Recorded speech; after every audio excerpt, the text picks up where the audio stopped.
ഞാനിപ്പോൾ നിൽക്കുന്നത് കണ്ണൂരിലെ വളരെ ഫേമസായ ശ്രീ കളരിവാതുക്കൽ ഭഗവതി ക്ഷേത്രത്തിന് മുന്നിലാണ്. ഈ ക്ഷേത്രം കളരിപ്പയറ്റിൻ്റെ മാതാവ് എന്നാണ് അറിയപ്പെടുന്നത്.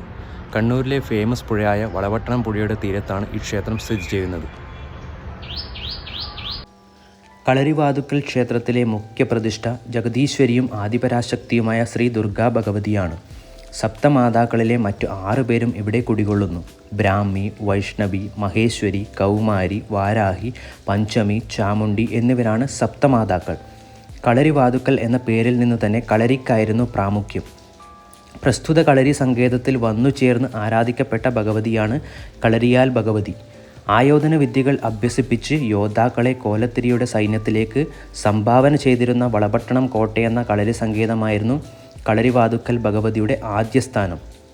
ക്ഷേത്രത്തിൻ്റെ ഐതിഹ്യം അനുസരിച്ച് ഒരിക്കൽ വളപട്ടണം പുഴയിൽ മീൻ പിടിക്കുകയായിരുന്ന മോയോർ സമുദായത്തിൽപ്പെട്ട മുക്കുവന് പ്രഭാപൂരിതമായൊരു ദേവീ വിഗ്രഹം കിട്ടി.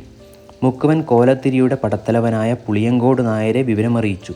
വിഗ്രഹം കണ്ട നായർ അതിൻ്റെ ചൈതന്യം മനസ്സിലാക്കുകയും തൻ്റെ ഭവനത്തിൽ പ്രതിഷ്ഠിച്ച് ആരാധിക്കാൻ തീരുമാനിച്ചു.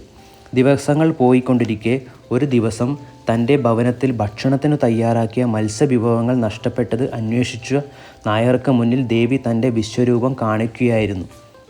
തന്നെ കൂടി കളരിയിലേക്ക് കൂട്ടണമെന്ന് ദേവി അരുൾ ചെയ്തു. പുളിയങ്കോട് നായർ ഭഗവതിയെ വടക്കിലം തറവാട്ടുകാരുടെ തറവാട്ടുക്ഷേത്രമായ ത്രിപുരസുന്ദരി ക്ഷേത്രത്തിൽ പ്രതിഷ്ഠിച്ചു.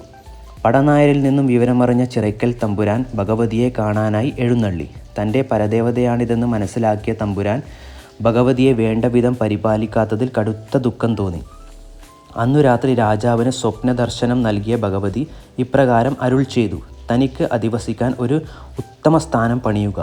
അതിനു വേണ്ട ധനം ഞാൻ തന്നെ ഒരുക്കി തരുന്നുണ്ട്, സ്വീകരിച്ചു കൊള്ളുക.